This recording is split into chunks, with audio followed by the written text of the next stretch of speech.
আসসালামু আলাইকুম। ওয়ালাইকুম আসসালাম। কেমন আছেন আসসালামু ডাক্তার? আলাইকুম। আছি আলহামদুলিল্লাহ। রুবেল ভাই ভালো টালা আছে? আছে আল্লাহ দে আল্লাহ লাইকে আর বাড়ানোর দোয়া বাজি। এখন তো মনে করো জি। এখন দরকার ছিল। হ্যাঁ, না। মনে করো তোরা এটা হ্যাঁ। গরিব মানুষরা আসেনি। আছে তো আরো তা বহুত ভাই। সিদ্ধান্ত নিলাম যে হ্যাঁ। এখন কিছু মানুষের দান সৎকার করছি। আর গো হত হম না আর কিছু মান্য বুঝুন। না, না। অন্য তারপর সুদ কম। তুই এ তো মনে হয় এই সুদ তো এই যে আর ব্যবসা হুম।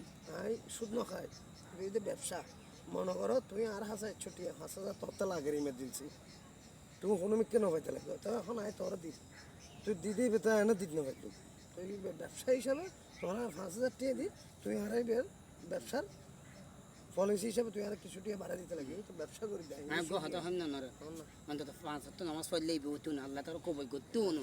অন্য সুদ খান দেবে। অন্য পাবি হাম করতে লাগুন দেবে। আমি কবুল করি বেলায় তো মনে করেন যাতে কবুল হন কিছু মানুষের দান সত্তা করি দি কিনলে যাতে আর টিয়াগিন হক হালালি ওই যাবে ইয়ে নেলাই বলি মনে করেন নামাজ কালাম ভরি দিয়ে ব্যাগে তো জানে মনে করো আত্মা ভালো এই এতাই জায়গা সম্পত্তি এগিয়ে হ্যাঁ কী করতাম এই 8-10 বিল্ডিং আছে বিল্ডিং দিয়ে কী করি ঘুমাই মনে করে কিছু মানুষের যদি দান সহায়ত করি তাহলে একখানা নিজের তো একখানা শান্তি লাগে বুঝছি তো আয় অন কত বুঝছি এখন অন তো ব্যাগ কিছু গরম ঠিক আছে উপর আল্লাহ তো মানতে নইবি কিনলে নো মানতে কিন নো মানে কিনলে অসম্ভব কে অসম্ভব নো মানিবে কিনলে আরে ইয়ে হলো